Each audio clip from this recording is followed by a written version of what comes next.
is that I'm quite likely to tell the whole truth and nothing but the truth, so help me God. All lies will be exposed, that's all. And anyone who takes that the wrong way, know why they take it the wrong way. It's the kind of story that keeps unfolding, layer by layer, and every new revelation only deepens the intrigue. What started as whispers in the music industry has now spiraled into a tangled web of allegations, courtroom battles, and buried secrets clawing their way to the surface. At the center of it all are two towering figures, Sean "Diddy" Combs and Drake, once photographed together at industry events, now locked in a feud that feels more like a ticking time bomb than a simple rivalry. The stakes go far beyond music. This is a story about power, influence, and the dark underbelly of an industry that thrives on loyalty and silence. Took Sean "Diddy" Combs into custody. He's seen in this video entering the Park Hyatt Hotel in Midtown Manhattan with others when agents from Homeland Security Investigations approach and separate him. They place Combs under arrest and lead him out the front door in handcuffs. The origins of the feud can be traced back to that infamous night in December 2014 at a Miami after-party, where multiple witnesses reported a physical altercation between Diddy and Drake. The tension reportedly exploded over the beat for 0 to 100, a track that became a career-defining hit for Drake, but was allegedly promised to Diddy first. According to insiders, Diddy felt disrespected, claiming the beat had been stolen from under him. But was this really about a song, or was the beat just the spark that ignited a much deeper conflict? The aftermath was swift and brutal. Reports surfaced that Drake left the scene battered enough to require medical attention. Media outlets speculated, but behind the scenes, something far more sinister was brewing. Are you not afraid about being blackballed again? These are some power people. What do you mean again? These people are not powerful. Satan can't create anything. By 2015, rumors emerged that Diddy was quietly orchestrating moves against Drake in Los Angeles. Industry insiders described a city buzzing with tension, with whispers of a bounty allegedly placed on Drake's head. While Diddy publicly dismissed the feud as overblown, claiming there was no beef, the streets told a different story. Calls were reportedly going out tracking Drake's movements whenever he was in town. LA is a city where power dynamics often play out in the shadows, and this was no exception. Drake, ever the strategist, quickly aligned himself with The Game, a heavyweight figure in the city's ecosystem. The Game later confirmed that he had been approached to set Drake up, but chose to protect him instead. It wasn't just an act of loyalty, it was a calculated move. Drake needed someone with enough pull in the streets to counterbalance Diddy's influence, and The Game's backing was a lifeline. The partnership culminated in the track 100, shot right in Compton, but the production was anything but smooth. Reports from the set described Drake as visibly uneasy, his paranoia almost tangible. During filming, he reportedly panicked after spotting unfamiliar faces and abruptly left the scene, forcing The Game's team to track him down and reassure him. Even with protection in place, Drake wasn't taking chances. The fact that he felt unsafe on a set organized by his own collaborators spoke volumes about the climate of fear surrounding him at the time. This wasn't just about clashing egos anymore, it was survival. I saw it posted yesterday all over our social media pages. Cassie filed a lawsuit in New York City against Diddy. Yikes. She's claiming she was stuck in a decade-long cycle of abuse. But the tension wasn't confined to the streets or music studios. It extended into personal lives, pulling others into the feud's orbit. In court testimony years later, Cassie, Diddy's former partner, revealed a shocking incident tied directly to the feud. She claimed that Diddy became violent upon learning she planned to attend Drake's OVO Fest in Toronto. This wasn't just jealousy, it was control. Despite the confrontation, she attended the festival anyway, an act that seemed to further enrage Diddy. Speculation grew that Cassie's relationship with Drake was more than just professional, and courtroom revelations hinted at deeper connections behind the scenes. The feud wasn't just about music anymore. It was bleeding into every facet of their lives. Meanwhile, Drake wasn't just reacting, he was documenting. His music became a battleground where he fired subtle but unmistakable shots at Diddy. Tracks like 4 p.m. in Calabasas were laced with veiled references to their conflict. Phrases like, take that, a mocking nod to Diddy's signature line, and the higher I get, the less they accept me, painted a picture of a man under siege. Fans began dissecting every lyric, piecing together a narrative of betrayal, rivalry, and hidden agendas. Drake wasn't just telling his side of the story, he was planting evidence in plain sight. But the truth is, in 20 years, I never been on a commercial audition in my life. Like, I never let my tour get sponsored when I was broke. But the feud took a darker turn when whispers of Diddy's infamous parties began to resurface.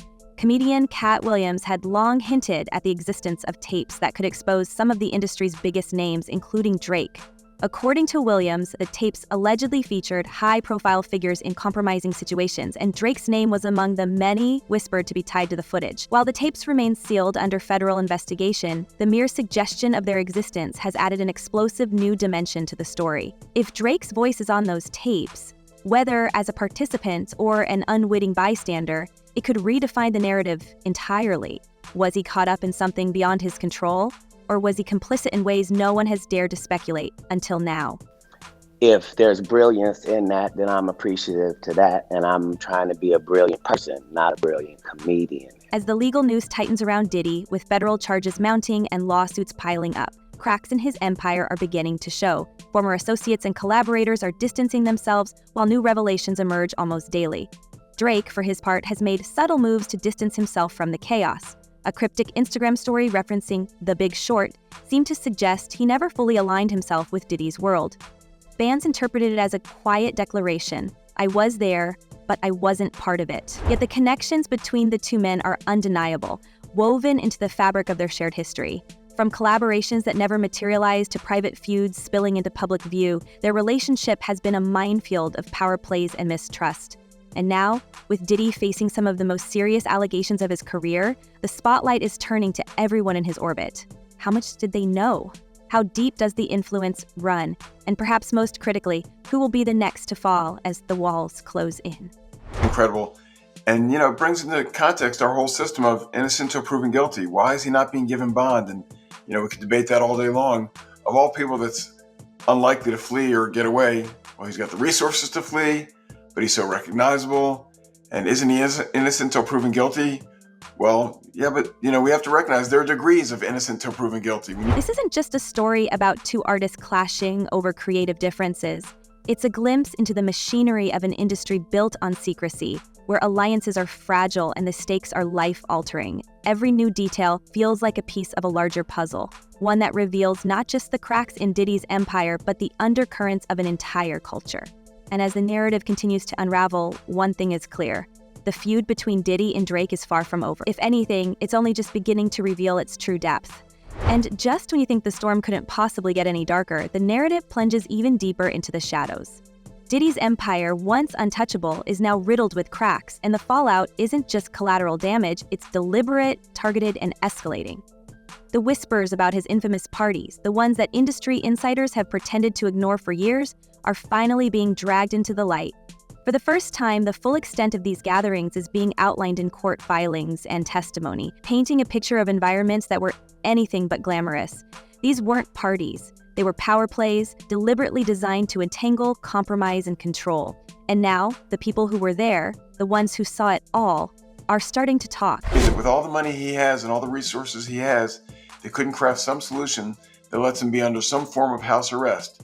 And again, it sounds like special treatment, but the truth of the matter is, to incarcerate somebody like him is expensive to all of us. We're taxpayers, and he's got to have unique situations. You can't put him in general population where, everyone wants a piece of him and everyone wants to be his friend and everyone. So one of the most chilling revelations comes from multiple accusers who have stepped forward to describe the mechanics of these events. Behind the velvet ropes, Diddy allegedly operated with impunity, using his influence not just to flaunt wealth, but to orchestrate scenarios where attendees could be manipulated. Witnesses claim that attendees were strategically chosen, young, impressionable, eager to gain access to the glitzy world of celebrity. And once they were inside, the atmosphere shifted. It wasn't just about music or celebration. It was about surveillance, leverage, and control. Phones were reportedly confiscated, and security teams were instructed to ensure that no unauthorized footage ever left the premises. Every detail was designed to protect the man at the center of it all. This has to be a 100% culture shock. I can't imagine living a lifestyle of the incredibly rich and famous and then going into this very dark, impersonal, cold, austere facility. But some of the most shocking details come from insiders who claim the manipulation didn't stop with the attendees. It extended to the very infrastructure of the industry. Former staff members who worked closely with Diddy have described a culture of fear and intimidation behind the scenes. Personal assistants and security guards have come forward anonymously, alleging that they were often forced to facilitate these events, ensuring that everything ran smoothly while remaining silent about what they saw. One former employee who worked on Diddy's private estate alleged in a leaked deposition that the staff was explicitly instructed to erase certain incidents from internal records, including guest logs and surveillance footage. They described being trapped in an environment where asking questions wasn't just discouraged, it was dangerous. And then there's the curious case of the private contracts. Leaked documents from former employees reveal that many staff members were required to sign agreements that went far beyond standard non-disclosure clauses. These contracts reportedly included clauses prohibiting workers from discussing anything they witnessed, even with law enforcement, unless explicitly subpoenaed. Some contracts allegedly threatened financial ruin for anyone who violated them, with penalties so steep that few dared to speak out. Legal experts have weighed in, calling these agreements unusual and potentially unenforceable.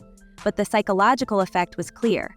For years, these contracts ensured that anyone who might have considered coming forward remained silent, convinced that the risks outweighed the rewards. Well, Sierra, anything's possible, right? But now this judge has an even harder time, I think, because the past judge locked him up, didn't let him out, and he's still there available for trial. If the new judge lets him out on bond and something goes wrong, and this isn't the analysis that I'm proud to make, right? We shouldn't be saying, well, judges are worried about their own skin and how they look if something bad happens. Perhaps most unsettling are the reports of how deeply this culture of secrecy permeated Diddy's inner circle. Former collaborators and artists signed to his label have hinted at a silent understanding that speaking out could end careers. One producer, who worked on several high-profile projects, claimed in an anonymous interview that Diddy's influence extended far beyond his own label. They described an unspoken network of gatekeepers throughout the industry, individuals who would quietly block opportunities for anyone who dared to challenge or expose him. These claims, while difficult to verify, align with the larger pattern of control and intimidation that has come to define the allegations against him.